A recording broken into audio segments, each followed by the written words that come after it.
Түлкі мен бөдене. Өткен заманда түлкі мен бөдене екеуі айырылмас дос болыпты. Екі дос талай жерді шарлапты, талай қызық көріпті. Күндерде бір күні: «Досым, мені бір күлдірші», депті түлкі. «Жарайды, күлдірейін, сен менің артымнан ерде отыр, мен ұшамын да отырамын», депті бөдене. Сонымен бөдене ұшыпты да отырыпты, түлкі желе жортып еріпті де отырыпты. Бір жерге келсе, бір кемпір сиыр сауып отыр екен. Шалы бұзауды ұстап тұр екен. Бөдене ұшып барып, сиыр сауып отырған кемпірдің басына қона кетіпті. Түлкі анадай жерге тығылып қарап тұрыпты. Бөденені көре сала: «Кемпір, кемпір, қозғалма, мен мына төбеңдегі бөденені соғып алайын», депті шал. «Жарайды, бірақ қатты соқпа», депті кемпір. Шал жерде жатқан күректі алып салып қалғанда бөдене ұшып жөнеліпті.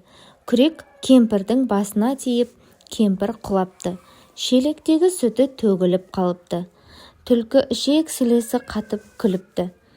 «Досым, күлдің бе?» депті бөдене. «Күлдім, досым, күлдім. Разымын, досым, разымын», депті түлкі. Күндерде бір күні түлкі: «Ал, досым, енді мені мықтап тұрып қорқытшы», депті. «Қатты қорқытайын ба, ашуланбайсың ба?» деп сұрапты бөдене. «Жоқ, ашуланбаймын, қатты қорқыт», депті түлкі.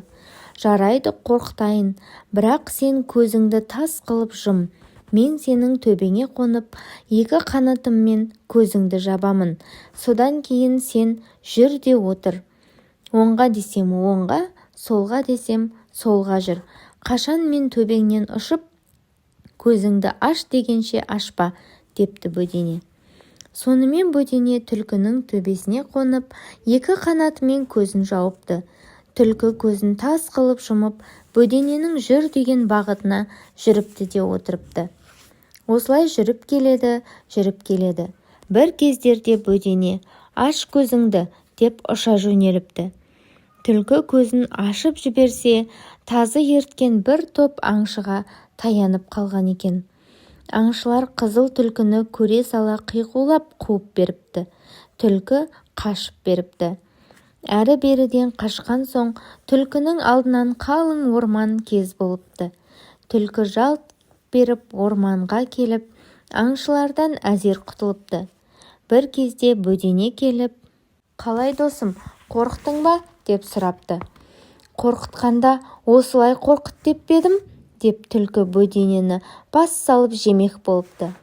Бөдене түлкінің аузында тұрып: «Досым, ұзақ жылдар дос болып ойнап күлдік, талай қызық көрдік. Қазір мені жегелі тұрсың. Қайтем, жесең же, бірақ осы күнге дейін аты жөнімізді сұрап біліскен емеспіз. Жесең де атымды айтып жесейші, ақырғы тілегім болсын», депті. «Ал, айта ғой, атың кім еді?» депті түлкі. «Атым Маңғыт», депті бөдене. «Маңғыт» дей бергенде аузыңа саңғыт, деп бөдене ұша жөнеліпті. Осыдан былай түлкі мен бөдене достықтан айырылысыпты.